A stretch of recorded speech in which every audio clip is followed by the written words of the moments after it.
Hi, welcome to Left Right USA. I'm Kat. And I'm Susan.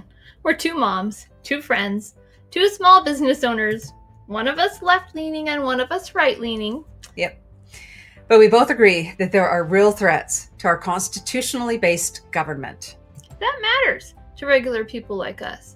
It affects our freedoms and the country our children will live in the future. Yep. So today, we're diving into a really big question, one that's been just filling my mind constantly, like, what is wrong with Congress? And spoiler alert, there's a lot. Yeah. Let's start with the obvious. Since President Trump was elected, Congress has basically rubber stamped almost everything he wanted. Yep. See, now that includes confirming nominees who were wildly unqualified for the jobs that they were given.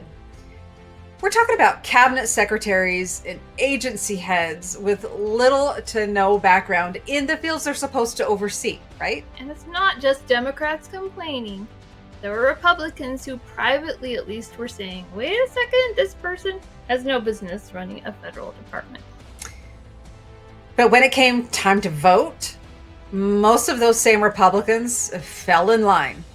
Congress also passed a budget bill that was incredibly unpopular with the public. Yeah, so when you look at these budgets, the different areas of the budget, and this abdication of power, they've actually allowed the administration to chip away at core congressional powers. So for instance, the Constitution gives Congress the power of the purse, the ability to decide how taxpayer money is spent. That's important. And instead of guarding that responsibility, Congress has done nothing. Well, the executive branch illegally halted payments and moved money around. And they've even allowed the dismantling of federal agencies by the executive branch without congressional approval. Right. I mean, you see USAID being dismantled. Where was Congress? You see the Department of Education dismantled. Where's Congress? Right. That's not supposed to happen. It was created by a congressional mandate. It's supposed to take Congress to dismantle it, and they're doing nothing about it. Right. And that's a direct abdication of duty. Yeah. Congress is supposed to be a co-equal branch of government. They're not just supposed to stay silent while Trump and the administration trample over our Constitution. Right. There's a reason that we have those three co-equal branches. They're supposed to help check each other. And right now, Congress isn't checking them. Right. And oversight is another big one. Right. Congress is supposed to hold the executive branch accountable, but time and time again, they've blocked efforts to investigate potential abuses of that power. And it's not just Democrats saying, let's investigate.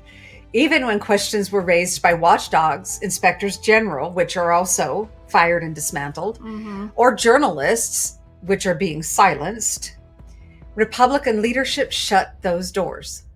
So part of the reason the threats coming from President Trump and his cabinet, members of Congress were warned, comply or face retaliation.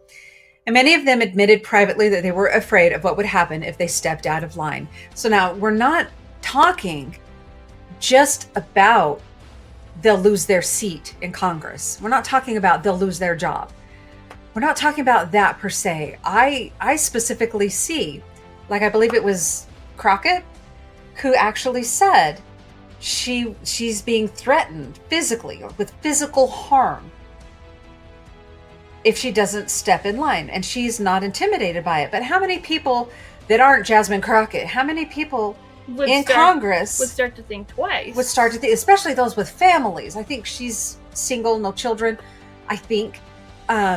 But people with spouses and children and families, those families being threatened. I see that being a possibility or even a probability in these cases. Along with our judges, the threats to them too. I mean, I pray for them every day. Yes. That they'll stay safe as they do their job. Yep. Now, they've also got leaders like Speaker Mike Johnson, who's gone beyond just staying silent. Right. Instead of just avoiding conflict, he's repeated Trump's false accusations and narratives. Right. Like claiming federal judges are corrupt or using their power improperly, but with no real evidence. Right. No evidence to support any of those accusations. And when the Speaker of the House says things like that, it undermines trust in the courts and weakens the checks and balances that keep our democracy stable. So when you put it all together, rubber stamping whatever the president asked for, confirming unqualified people, passing bad budgets, ignoring oversight, and echoing false claims, you can see a Congress that has stopped acting independently. And here's the kicker. This isn't brand new. The trend of Republican lawmakers refusing to go against Donald Trump has been building for years. And next, we're going to show you the research that explains why. Now, the data is pretty clear and a little scary. So in the next section, we're going to discuss that in more detail. Mm-hmm.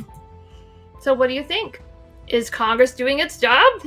Or has it given up its responsibilities? Drop a comment below. We really want to hear your thoughts. And if you like more than just our conversation, check out our Substack for detailed write-ups and links to the sources we use. You can also follow us on Facebook and Blue Sky for updates on our whole political situation and discussion between episodes that we put out.